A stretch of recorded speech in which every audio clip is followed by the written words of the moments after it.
K M. മാണിക്കെതിരായ ബാർക്കോഴ കേസിൽ case diary തിരുത്തൽ വരുത്തിയെന്ന ഹർജിക്കാരന്റെ വാദം തിരുവനന്തപുരം വിജിലൻസ് കോടതി പരിശോധിക്കും. ഇതിനായി കേസ് ഡയറിയുടെ 8-9 ഭാഗങ്ങളുടെ പകർപ്പ് സമർപ്പിക്കാൻ കോടതി വിജിലൻസ് ഉദ്യോഗസ്ഥർക്ക് നിർദ്ദേശം നൽകി. മുൻ വിജിലൻസ് ഡയറക്ടർ ശങ്കർ റെഡ്ഡി, അന്വേഷണ ഉദ്യോഗസ്ഥൻ SP R സുകേഷൻ എന്നിവർക്കെതിരെ കേസെടുക്കണമെന്ന ഹർജിയിൽ കോടതി നാളെ വിധി പറയും. കേസ് അട്ടിമറിക്കാൻ വിജിലൻസ് ഡയറക്ടറായിരുന്ന ശങ്കർ റെഡ്ഡി, അന്വേഷണ ഉദ്യോഗസ്ഥനായിരുന്ന SP സുകേഷൻ എന്നിവർ കൂട്ടുനിന്നുവെന്നും ഇവർക്കെതിരെ കേസെടുക്കണമെന്നും ചൂണ്ടിക്കാട്ടി പൊതുപ്രവർത്തകനായ പായിച്ചർ നവാസ് നൽകിയ ഹർജിയിലാണ് കേസ് ഡയറി കോടതി പരിശോധിക്കുന്നത്. കേസ് ഡയറി ഹാജരാക്കിയപ്പോഴാണ് 8-9 ഭാഗങ്ങളിൽ തിരുത്തൽ വരുത്തിയിട്ടുണ്ടെന്ന വാദം ഹർജിക്കാരൻ ഉന്നയിച്ചത്. ഇതേ തുടർന്ന് 8-9 ഭാഗങ്ങളുടെ പകർപ്പ് നൽകാൻ കോടതി വിജിലൻസ് ഉദ്യോഗസ്ഥർക്ക് നിർദ്ദേശം നൽകി. UDF സർക്കാരിന്റെ കാലത്ത് ബാർക്കോഴ കേസിൽ കെ.എം. മാണിക്കെതിരെ തെളിവില്ലെന്ന കണ്ടെത്തലായിരുന്നു വിജിലൻസ് നടത്തിയിരുന്നത്. LDF സർക്കാർ വന്ന ശേഷം കേസിൽ തുടരന്വേഷണം ആവശ്യപ്പെട്ട് അന്വേഷണ ഉദ്യോഗസ്ഥനായിരുന്ന സുകേശൻ ഹർജി സമർപ്പിച്ചു. ഹർജിയിന്മേൽ തുടരന്വേഷണത്തിന് കോടതി ഉത്തരവിടുകയും ചെയ്തു. തുടർന്നാണ് ശങ്കർ റെഡ്ഡിയും സുകേശനും കേസ് അട്ടിമറിച്ചു എന്ന് ചൂണ്ടിക്കാട്ടി കോടതിയിൽ ഹർജി സമർപ്പിക്കപ്പെട്ടത്. News bureau, Thiruvananthapuram. താമരശ്ശേരി ചുങ്കത്തെ അനധികൃത ഐലൻഡിനെതിരെ 1 വർഷമായിട്ടും നടപടിയില്ല. ട്രാഫിക് സിഗ്നൽ പൊളിച്ചുമാറ്റിയാണ് റോഡ് കയ്യേറി സ്വകാര്യ കമ്പനി ഐലൻഡ് നിർമ്മിച്ചത്. നാട്ടുകാരുടെ പരാതിയിൽ പൊളിച്ചുമാറ്റണമെന്ന് PWD എഞ്ചിനീയർ ഉത്തരവിട്ടിട്ടും അസിസ്റ്റന്റ് എഞ്ചിനീയർ നടപടിയെടുത്തിട്ടില്ല. സംസ്ഥാനപാത ദേശീയപാതയിൽ സംഗമിക്കുന്ന സ്ഥലത്ത് 1.60 ലക്ഷം മുടക്കി സ്ഥാപിച്ച സോളാർ ബ്ലിങ്കറും ദിശാസൂചകവും എടുത്തുമാറ്റിയാണ് ഇവിടെ ട്രാഫിക് ഐലൻഡ് സ്ഥാപിച്ചത്.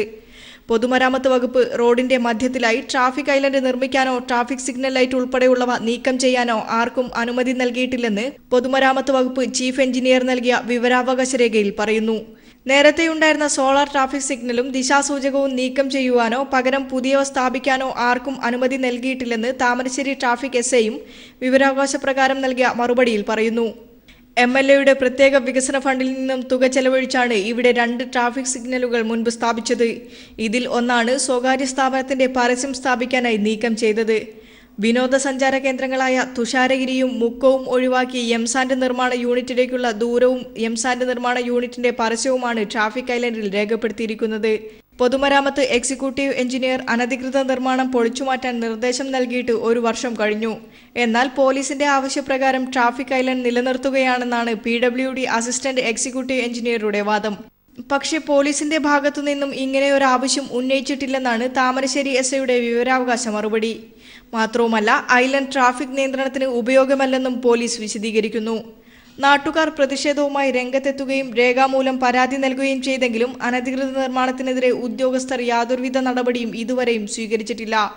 പൊതുസ്ഥലം കയ്യേറിയുള്ള നിർമ്മാണത്തിൽ അവിഹിത ഇടപാട് നടന്നതായും സംഭവത്തിൽ ഉദ്യോഗസ്ഥർക്ക് പങ്കുള്ളതായും സൂചിപ്പിച്ച് ചുങ്കം സ്വദേശിയും വിവരാവകാശ പ്രവർത്തകനുമായ അബ്ദുൾ മജീദ് വിജിലൻസിന് പരാതി നൽകി. പരാതിയിന്മേലുള്ള വിജിലൻസ് അന്വേഷണം നടന്നുവരികയാണ്. നിലവിലെ ഐലൻഡിൽ നിന്ന് ഗതാഗതം നിയന്ത്രിക്കാനാവില്ലെന്നിരിക്കെ പൊതുസ്ഥലം കയ്യേറി ട്രാഫിക് ഐലൻഡ് സ്ഥാപിച്ചത് ആർക്കു വേണ്ടിയാണെന്നാണ് നാട്ടുകാരുടെ ചോദ്യം. News bureau, Kozhikode.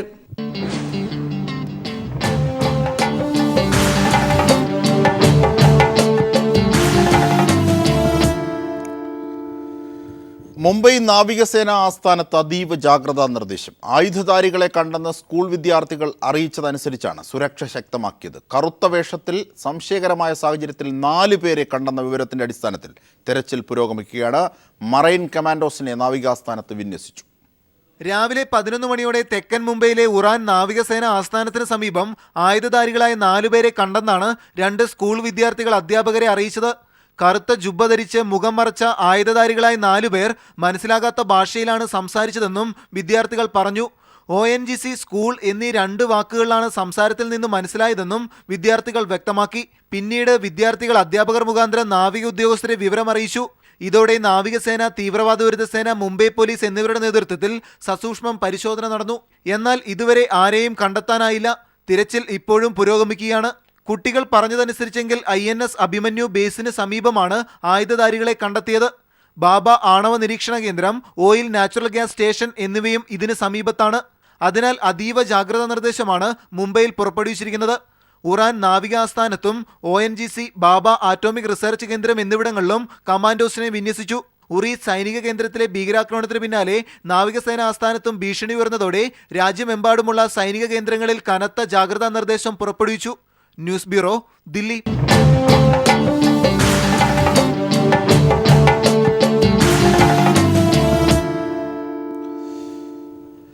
കാഴ്ചയിൽ അസാധാരണത്വം തോന്നിക്കുന്ന ആകൃതിയും പ്രാചീന രൂപഭാവങ്ങളുമുള്ള ആഫ്രിക്കൻ കക്കരിയുടെ കൃഷി കേരളത്തിലും വ്യാപിക്കുന്നു. മുള്ളൻ കക്കരി, ജെല്ലി മെലൺ, കിപ്പാനോ തുടങ്ങിയ അപരനാമങ്ങളിൽ അറിയപ്പെടുന്ന ആഫ്രിക്കൻ കക്കരി 2 വർഷം മുമ്പാണ് കേരളത്തിലെത്തിയത്.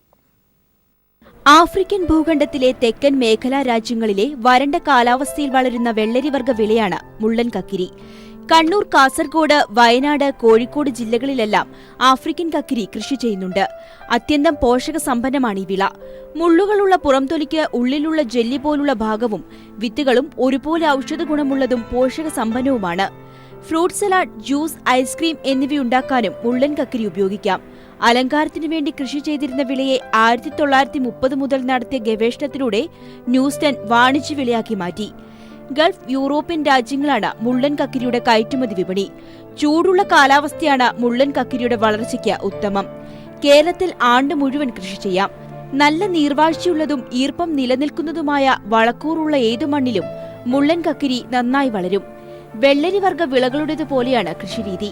20 ഡിഗ്രി വരെ സെൽഷ്യസ് അന്തരീക്ഷ താപനിലയാണ് വളർച്ചയ്ക്ക് അനുകൂലം. 3 മാസത്തിനകം വിളവെടുക്കാം. ഒരു ചെടിയിൽ 40 കായ്കൾ വരെയുണ്ടാകും. പരാഗണം നടന്നാൽ 30 മുതൽ 40 ദിവസം കൊണ്ട് പരമാവധി തൂക്കമെത്തും. ഒരു വലിയ പാവയ്ക്കയുടെ വലിപ്പമുണ്ടാകും കായ്കൾക്ക്. മൂപ്പെത്തിയാൽ പച്ച നിറത്തിലുള്ള കായ്കൾ സ്വർണ്ണ നിറമാകും. ദീർഘമായ സൂക്ഷിപ്പുകാലമാണ് മുള്ളൻ കക്കിരിയുടെ പ്രത്യേകത. കായ്മൂത്ത് പാകമായതിനുശേഷം വള്ളികൾ ഉണങ്ങിയാലും കുറെ കാലം കൂടി പഴം വള്ളിയിൽ തൂങ്ങിക്കിടക്കും. പാകമായ ഓരോ കായ്ക്കും 200 മുതൽ 300 ഗ്രാം വരെ തൂക്കമുണ്ടാകും. ടെറസിലും പച്ചക്കറിത്തോട്ടത്തിലും പോളി ഹൌസിലും പൂന്തോട്ടത്തിലും കൃഷി ചെയ്യാൻ യോജിച്ച നവാഗത വിളയാണ് മുള്ളൻ കക്കിരി. അന്താരാഷ്ട്ര വിപണിയിൽ കിലോഗ്രാമിന് 6000 രൂപ വരെയാണ് വില. News desk. ആറന്മുളയിൽ കൃഷിയിറക്കാനുള്ള പ്രാരംഭഘട്ട പ്രവർത്തനങ്ങൾക്കും തുടക്കമായി. 56 ഹെക്ടർ സ്ഥലത്ത് കൃഷിയിറക്കുന്നതിനായുള്ള നിലമൊരുക്കൽ പ്രവൃത്തികൾക്കാണ് കൃഷിമന്ത്രി വി എസ് സുനിൽകുമാർ ഇന്ന് തുടക്കമിട്ടത്. ആറന്മുള വിമാനത്താവള പദ്ധതി പ്രദേശത്തടക്കം കൃഷിയിറക്കുക എന്നത് LDF സർക്കാരിന്റെ പ്രധാന നയങ്ങളിലൊന്നായിരുന്നു. അതിന്റെ ഭാഗമായി വിമാനത്താവള പദ്ധതി പ്രദേശത്തിന് സമീപമുള്ള 56 ഹെക്ടർ ഭൂമിയിൽ കൃഷിയിറക്കുന്നതിനുള്ള പ്രാരംഭ നടപടികൾക്കാണ് കൃഷിമന്ത്രി വി എസ് സുനിൽകുമാർ ഇന്ന് തുടക്കമിട്ടത്. നിലമൊരുക്കൽ പ്രവർത്തികൾക്കായി 5 ട്രാക്ടറുകളാണ് പാടത്തിറക്കിയത്. ആറന്മുളയിൽ നവംബർ 1 തന്നെ വിത്തിറക്കുമെന്ന് കൃഷിമന്ത്രി പറഞ്ഞു. ചരിത്രപ്രസിദ്ധമായ ആറന്മുളയിലാണ് തുടക്കം കുറിക്കാൻ കഴിഞ്ഞ വളരെ സന്തോഷമുണ്ട്. ഇതിനു മുമ്പ് തന്നെ മെത്രാൻ കായലിലും നെൽകൃഷിക്ക് ആവശ്യമായിട്ടുള്ള പ്രവർത്തനം ആരംഭിച്ചു കഴിഞ്ഞു. അവിടെ നവംബർ മാസം 20-ാം തീയതിക്ക് മുമ്പായിട്ട് അവിടെ വിത്ത് എറിയാനാണ് ഉദ്ദേശിക്കുന്നത്. ഇവിടെ നവംബർ മാസം 1-ാം തീയതിയോടുകൂടി വിത്ത് എറിയാൻ വേണ്ടി ഉദ്ദേശിക്കുന്നുണ്ട്. അതിന് പുറമെ റാണി ചിത്രകായലുകളിലെ ചിത്രകായലിലും നെൽകൃഷി നവംബർ മാസത്തിൽ ആരംഭിക്കാൻ വേണ്ടി. ആറന്മുളയിൽ ഭൂപരിഷ്കരണ നിയമം ലംഘിച്ച് KGS ഗ്രൂപ്പ് കൈവശം വെച്ചിരിക്കുന്നതായി കണ്ടെത്തിയ സ്ഥലം മിച്ചഭൂമിയായി പ്രഖ്യാപിക്കുന്നതിനുള്ള ലാൻഡ് ബോർഡ് രൂപീകരണം സമയബന്ധിതമായി പൂർത്തിയാക്കുമെന്നും മന്ത്രി പ്രതികരിച്ചു. ആറന്മുള വ്യവസായ മേഖലാ പ്രഖ്യാപനം പിൻവലിക്കുന്നതിനുള്ള തുടർ നടപടിക്രമങ്ങൾ അവസാന ഘട്ടത്തിലാണെന്നും കൃഷിമന്ത്രി കൂട്ടിച്ചേർത്തു. News bureau, Pathanamthitta.